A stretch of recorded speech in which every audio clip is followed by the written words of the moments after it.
പ്രിയപ്പെട്ട വിദ്യാർത്ഥികളെ, ലാസ്റ്റ് വീഡിയോയിൽ നമ്മൾ മാർജിനൽ കോസ്റ്റിങ്ങിൻ്റെ ഫീച്ചേഴ്സ്, മാർജിനൽ കോസ്റ്റിങ്ങിൻ്റെ അഡ്വാൻറ്റേജസ്, മാർജിനൽ കോസ്റ്റിങ്ങിൻ്റെ ഡിസ്അഡ്വാൻറ്റേജസ് ഇതാണ് നമ്മൾ എന്ത് ചെയ്തത് ഡിസ്കസ് ചെയ്തത്. ഈ വീഡിയോയിൽ നമ്മൾ പറയുന്നത് നമ്മൾ മാർജിനൽ കോസ്റ്റിങ്ങിൽ പ്രധാനമായിട്ടും ഉപയോഗിക്കുന്ന ഒരു അനാലിസിസ് ആണ്. ഏത് ഒരു ടെക്നിക്സ് ആണ് CVP analysis. CVP analysis. C for cost, V volume of production, P profit. അപ്പോൾ cost volume profit analysis, cost volume profit analysis എന്നതാണ് എന്തുകൊണ്ട് ഉദ്ദേശിക്കുന്നത്? CVP അനാലിസിസ് എന്നതുകൊണ്ട് ഉദ്ദേശിക്കുന്നത്. അപ്പോൾ CVP analysis means it is the relationship between cost, volume of sales and profit. എന്താണ്? CVP shows the relationship between cost, volume of sales and profit. It is used to evaluate how cost and profit are affected to change in the volume of sales or output. Now, CVP analysis is used to evaluate how profit and cost are affected to change in volume of sales or output. Sales വോളിയത്തിൽ വരുന്ന മാറ്റം കൊണ്ട്, അതല്ലെങ്കിൽ ഔട്ട്പുട്ടിലെ മാറ്റം കൊണ്ട് പ്രോഫിറ്റിലും കോസ്റ്റിലും എന്തൊക്കെയാണ് മാറ്റം വരുന്നത് എന്നാണ് എന്തുകൊണ്ട് ഉദ്ദേശിക്കുന്നത്? കോസ്റ്റ് വോളിയം പ്രോഫിറ്റ് അനാലിസിസ് എന്നതുകൊണ്ട് ഉദ്ദേശിക്കുന്നത്. കോസ്റ്റ്, വോളിയം ഓഫ് സെയിൽസ്, അതേപോലെ പ്രോഫിറ്റ്, ഇത് മൂന്നും കൂടി എങ്ങനെയാണ് ബന്ധപ്പെട്ടിട്ടുള്ളത് എന്നാണ് കോസ്റ്റ് വോളിയം പ്രോഫിറ്റ് അനാലിസിസ് എന്നതുകൊണ്ട് ഉദ്ദേശിക്കുന്നത്. ഓക്കെ, അപ്പോൾ ഈ CVP പ്രധാനമായിട്ടും രണ്ട് ടെക്നിക്സ് ആണ് എന്തിനു വേണ്ടി ഉപയോഗിക്കുന്നത്? അനാലിസിസിന് വേണ്ടിയിട്ട് ഉപയോഗിക്കുന്നത്. അപ്പോൾ CVP അനാലിസിസിൽ ഉപയോഗിക്കുന്ന രണ്ട് ടെക്നിക്സ് ആണ്. ഒന്ന് BEP അനാലിസിസ്. എന്താണ്? BEP analysis. BEP എന്ന് പറഞ്ഞാൽ എന്താ? നമ്മൾ +2 മുതൽ പഠിക്കാൻ തുടങ്ങിയ സംഭവമാണ് BEP, ബ്രേക്ക് ഈവൻ പോയിന്റ്. ഒന്നാമത്തെ ടെക്നിക്സ് എന്താണ്? Break even point analysis. രണ്ടാമത് വരുന്ന എന്താണ്? Contribution analysis. അപ്പോൾ നമ്മൾ CVP അനാലിസിസിൽ ഉപയോഗിക്കുന്ന രണ്ട് ടെക്നിക്സുകളാണ് എന്തൊക്കെ? ഒന്ന് ബ്രേക്ക് ഈവൻ പോയിന്റ് അനാലിസിസും മറ്റൊന്ന് കോൺട്രിബ്യൂഷൻ അനാലിസിസും. ഓക്കെ, അപ്പൊ നമ്മൾ ഈ മുകളിൽ പറഞ്ഞ ഈ രണ്ട് ടെക്നിക്സ് ഏതൊക്കെ? ബ്രേക്ക് ഈവൻ അനാലിസിസും കോൺട്രിബ്യൂഷൻ അനാലിസിസും എന്താണ് എന്ന് ചർച്ച ചെയ്യുന്നതിന് മുമ്പ് നമുക്ക് എന്തറിഞ്ഞിരിക്കണം? Elements of CVP, cost volume profit അനാലിസിസുമായി ബന്ധപ്പെട്ട് വരുന്ന എലമെന്റ്സ് എന്തൊക്കെയാണ്? ഓക്കെ, അതിൽ ഒന്നാമത് വരുന്നതാണ് ഏത്? Marginal cost equations. Marginal cost equations.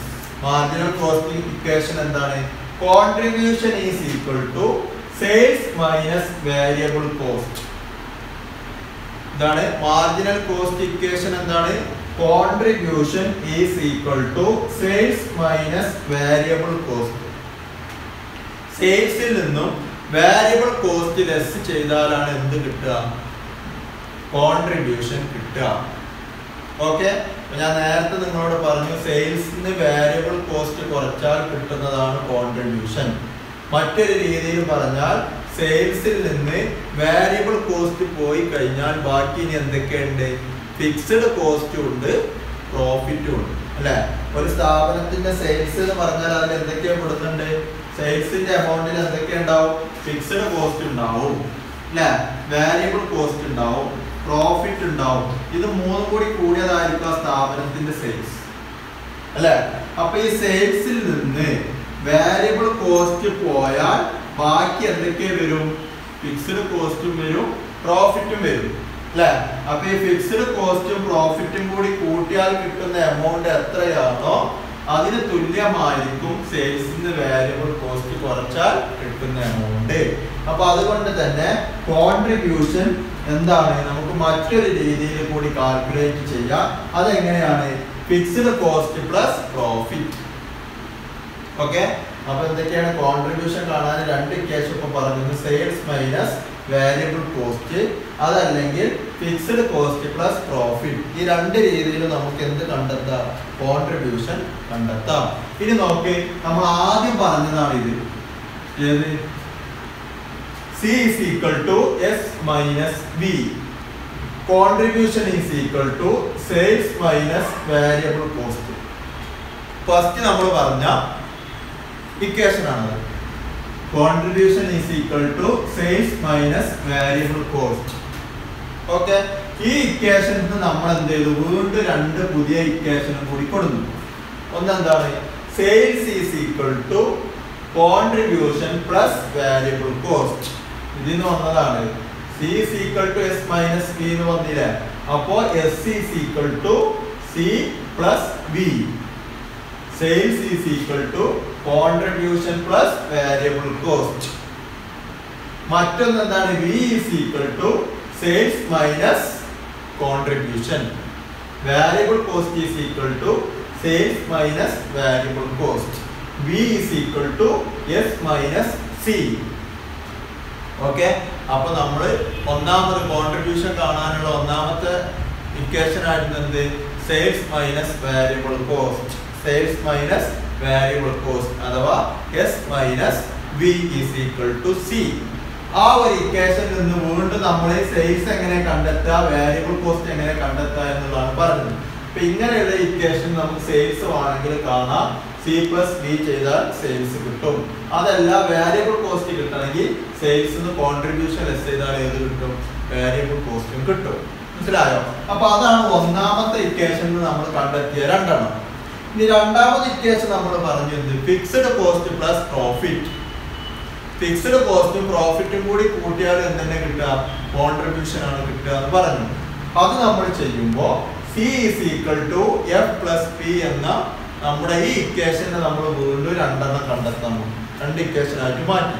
ഏതൊക്കെ? ഒന്ന്, അതിൽ നിന്ന് നമുക്ക് ഫിക്സ്ഡ് കോസ്റ്റ് കാണാം. ഫിക്സ്ഡ് കോസ്റ്റ് കാണണമെങ്കിൽ എന്ത് ചെയ്താൽ മതി? Contribution minus profit. കോൺട്രിബ്യൂഷനിൽ നിന്ന് പ്രോഫിറ്റ് കുറച്ചാൽ ബാക്കി വരുന്നതായിരിക്കും ഫിക്സ്ഡ് കോസ്റ്റ്. ഇനി നമുക്ക് അതിന് എന്ത് കാണാം? പ്രോഫിറ്റ് കാണാം. അതെങ്ങനെ കാണാം? ഫിക്സ്ഡ് കോസ്റ്റിന് നമ്മൾ കോൺട്രിബ്യൂഷൻ ലെസ് ചെയ്താലാണ് ഏത് വരിക? ഫിക്സ്ഡ് കോസ്റ്റിന് കോൺട്രിബ്യൂഷൻ ലെസ് ചെയ്താൽ നമുക്ക് ഏത് കിട്ടും? പ്രോഫിറ്റ് കിട്ടും. ഓക്കെ, അപ്പൊ നമ്മൾ CVP analysis, cost volume profit analysis എന്താണെന്ന് പറഞ്ഞു. ആ കോസ്റ്റ് വോളിയം പ്രോഫിറ്റ് അനാലിസിസ് നമ്മൾ ചെയ്യുമ്പോൾ അതിന് രണ്ട് ടെക്നിക്സ് ആണ് നമ്മൾ ഉപയോഗിക്കുന്നത്. ബ്രേക്ക് ഈവൻ പോയിന്റ് അനാലിസിസും മറ്റൊന്ന് കോൺട്രിബ്യൂഷൻ അനാലിസിസും. അപ്പൊ ഈ രണ്ട് മെത്തേഡിന് നമുക്ക് വളരെ പ്രധാനപ്പെട്ട സംഭവമാണ് ഈ കോൺട്രിബ്യൂഷൻ എന്നുള്ളത്. അപ്പൊ അതുകൊണ്ട് തന്നെ നമ്മൾ ആദ്യം മാർജിനൽ കോസ്റ്റ് ഇക്വേഷൻ എന്താണെന്ന് നോക്കി. ഈ മാർജിനൽ കോസ്റ്റ് ഇക്വേഷനിൽ വരുന്നതാണ് ഏത്? ഒന്നാമത്തത് കോൺട്രിബ്യൂഷൻ എങ്ങനെ കാണാന്നുള്ളത്. അപ്പൊ contribution is equal to sales minus variable cost എന്ന് നമുക്ക് കിട്ടി. അതല്ല എങ്കിൽ fixed cost plus profit. Okay, അങ്ങനെ നമ്മൾ എന്ത് ചെയ്തു? ഫിക്സ്ഡ് കോസ്റ്റ് പ്ലസ് പ്രോഫിറ്റ് അതേപോലെ സെയിൽസ് മൈനസ് വേരിയബിൾ കോസ്റ്റ് എന്ന ഇക്വേഷൻ ഉപയോഗിച്ചിട്ട് ആ ഒരു സംഭവം വെച്ചിട്ട് നമുക്ക് അതിലെ മറ്റു ഫാക്ടേഴ്സുകളൊക്കെ എങ്ങനെയാണ് കണ്ടെത്തുക എന്നുള്ളതും ഡിസ്കസ് ചെയ്തു.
നെക്സ്റ്റ് നമ്മൾ അതുമായി ബന്ധപ്പെട്ട ഒരു ക്വസ്റ്റ്യൻ നമ്മൾ എന്ത് ചെയ്യണം, ചർച്ച ചെയ്യാം.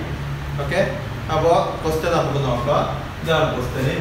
From the following calculate amount of profit. From the following calculate amount of profit. തന്നിരിക്കുന്നതിൽ നിന്നും പ്രോഫിറ്റിന്റെ എമൗണ്ട് എത്ര എന്നുള്ളത് കണ്ടെത്തുക എന്നുള്ളതാണ് ക്വസ്റ്റ്യൻ. ഇതിൽ തന്നിട്ടുള്ള ഒന്ന് സെയിൽസിന്റെ വാല്യൂ എത്രയാണ്? 10 ലക്ഷം രൂപയാണ് എന്തായിട്ട് തന്നിട്ടുള്ളത്, സെയിൽസിന്റെ എമൗണ്ട് ആയിട്ട് തന്നിട്ടുള്ളത്. മറ്റൊന്ന് എന്താണ്, വാരിയബിൾ കോസ്റ്റ്. വാരിയബിൾ കോസ്റ്റിന്റെ എമൗണ്ട് എത്രയാണ്? 5 ലക്ഷം രൂപയാണ് വാരിയബിൾ കോസ്റ്റിന്റെ എമൗണ്ട്. പിന്നെ തന്നിട്ടുള്ളത് ഫിക്സ്ഡ് കോസ്റ്റ് ആണ്. ഫിക്സ്ഡ് കോസ്റ്റിന്റെ എമൗണ്ട് 3 lakh ആണ്. അപ്പൊ തന്നിട്ടുള്ള ക്വസ്റ്റ്യനിൽ നമുക്ക് എന്തൊക്കെ തന്നിട്ടുണ്ട്? ഒന്ന് സെയിൽസ് തന്നിട്ടുണ്ട് 10 lakh rupees, വാരിയബിൾ കോസ്റ്റ് തന്നിട്ടുണ്ട് 5 lakh rupees, then fixed cost തന്നിട്ടുണ്ട് 3 lakh rupees. ഇത് വെച്ചിട്ട് നമ്മളോട് പ്രോഫിറ്റ് കണ്ടെത്താനാണ് പറഞ്ഞിട്ടുള്ളത്. അപ്പൊ നമ്മുടെ മാർജിനൽ കോസ്റ്റ് ഇക്വേഷനിൽ നമ്മൾ പഠിച്ചു എന്ത്? ആദ്യം നമ്മൾ എന്ത് കാണണം? കോൺട്രിബ്യൂഷൻ. ആദ്യം എന്താണ്? കോൺട്രിബ്യൂഷൻ നമ്മൾ കാണണം. Contribution is equal to sales minus variable cost. എന്താണ്? Sales minus variable cost. ഇവിടെ സെയിൽസ് എത്രയാണ് എമൗണ്ട് തന്നിട്ടുള്ളത്? സെയിൽസ് തന്നിട്ടുള്ളത് 10 ലക്ഷം രൂപ.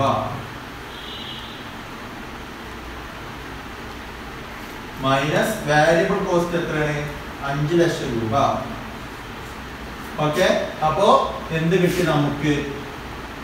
സെയിൽസിൽ നിന്ന് വാരിയബിൾ കോസ്റ്റ് ലെസ് ചെയ്തപ്പോൾ കോൺട്രിബ്യൂഷൻ എത്ര കിട്ടി? കോൺട്രിബ്യൂഷന് എത്ര കിട്ടി? 5 ലക്ഷം രൂപ വന്നു.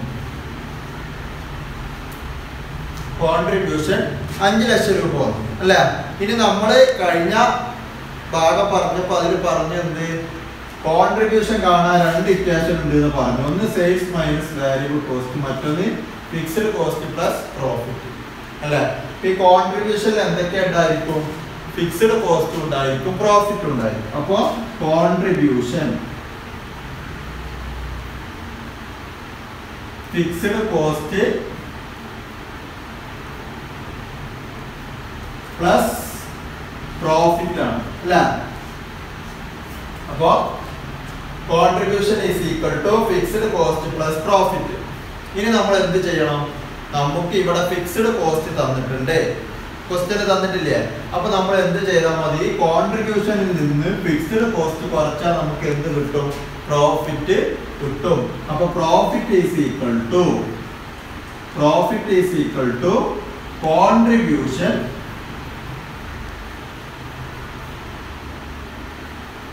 Minus fixed cost. Contribution minus fixed cost എത്ര വരിക? കോൺട്രിബ്യൂഷൻ നമുക്കറിയാം 5 ലക്ഷം രൂപയാണ്. ഈ 5 ലക്ഷം രൂപയിൽ നിന്ന് ഫിക്സ്ഡ് കോസ്റ്റ് എത്ര രൂപയാണ്? 3 ലക്ഷം രൂപയാണ്. ഈ 3 ലക്ഷം രൂപ കുറച്ചപ്പോൾ പ്രോഫിറ്റ് എത്ര വന്നു? പ്രോഫിറ്റ് 2 ലക്ഷം രൂപ വന്നു. ഓക്കെ, അപ്പൊ ഈ ക്വസ്റ്റ്യനിലെ ആൻസർ എത്രയാണ്? 2 ലക്ഷം രൂപയാണ് ഇവിടെ എന്ത് വരിക? പ്രോഫിറ്റ് ആയിട്ട് വരിക. ഞാൻ ഒന്നുകൂടി പറയാം. ആദ്യം നമ്മൾ ഇക്വേഷന് അഡോപ്റ്റ് ചെയ്ത് എന്താണ് നമ്മൾ ഇക്വേഷന്? Contribution is equal to sales minus variable cost. Sales minus variable cost. ഇവിടെ സെയിൽസ് എത്ര തന്നിട്ടുണ്ടായിരുന്നത്? 10 ലക്ഷം രൂപയാണ്. വാരിയബിൾ കോസ്റ്റ് എത്ര തന്നിട്ടുള്ളത്? 5 ലക്ഷം രൂപയാണ്. അപ്പൊ കോൺട്രിബ്യൂഷൻ എത്ര വന്നു? 5 ലക്ഷം രൂപ വന്നു. ഓക്കെ, ഇനി നമുക്കറിയാം കോൺട്രിബ്യൂഷന് നമ്മൾ കണ്ടപ്പോൾ പറഞ്ഞ മറ്റൊരു മെത്തേഡ് ആയത് contribution is equal to fixed cost plus profit. Fixed കോസ്റ്റിനോട് കൂടി പ്രോഫിറ്റ് ആഡ് ചെയ്താലാണ് ഏത് വരിക? കോൺട്രിബ്യൂഷൻ വരിക. നമുക്ക് ഈ ക്വസ്റ്റ്യനിൽ പ്രോഫിറ്റ് കണ്ടെത്താൻ എന്ത് ചെയ്താൽ മതി? നമുക്ക് കോൺട്രിബ്യൂഷനും അറിയാം, ഫിക്സ്ഡ് കോസ്റ്റും അറിയാം. അപ്പൊ ഇനി കോൺട്രിബ്യൂഷനിൽ നിന്ന് ഫിക്സ്ഡ് കോസ്റ്റ് ലെസ് ചെയ്താൽ മതി. അപ്പൊ നമ്മൾ എന്ത് ചെയ്തു? Contribution minus fixed cost. അപ്പൊ നോക്കാം, 5 ലക്ഷം രൂപയിൽ നിന്ന് 3 ലക്ഷം രൂപ ഫിക്സ്ഡ് കോസ്റ്റ് കുറച്ചു. ബാക്കി വരുന്ന പ്രോഫിറ്റ് എന്ന് പറയുന്നത് എത്ര രൂപയാണ്? 2 ലക്ഷം രൂപയാണ്. ഓക്കെ, അപ്പൊ കോൺട്രിബ്യൂഷൻ എങ്ങനെ കാണുക എന്നുള്ളതാണ് നമ്മൾ എന്ത് ചെയ്തത് ഈ വീഡിയോയിൽ നമ്മൾ പറഞ്ഞത്. കോൺട്രിബ്യൂഷൻ കാണാൻ എന്ത് ചെയ്താൽ മതി? നമ്മളിപ്പോൾ പറഞ്ഞ പോലെ എന്ത് ചെയ്യാം? Contribution is equal to sales minus variable cost ആണ്. അപ്പോൾ എന്താ ചെയ്യുക, സെയിൽസിൽ നിന്ന് വേരിയബിൾ കോസ്റ്റ് കുറച്ചാൽ കോൺട്രിബ്യൂഷൻ കിട്ടും. കോൺട്രിബ്യൂഷനിൽ നിന്ന് ഫിക്സ്ഡ് കോസ്റ്റ് ലെസ് ചെയ്താൽ പിന്നെ എന്ത് കിട്ടും, പ്രോഫിറ്റ് കിട്ടും. ഓക്കെ, ഇതുമായി ബന്ധപ്പെട്ട് 2-3 ക്വസ്റ്റ്യൻ നിങ്ങൾക്ക് എന്ത് ചെയ്യാം, അയച്ചു തരാം. അത് നിങ്ങൾ എന്ത് ചെയ്യുക, എന്തെങ്കിലും ഡൗട്ട്സ് ഉണ്ടെങ്കിൽ അറിയിക്കും. ഓക്കെ.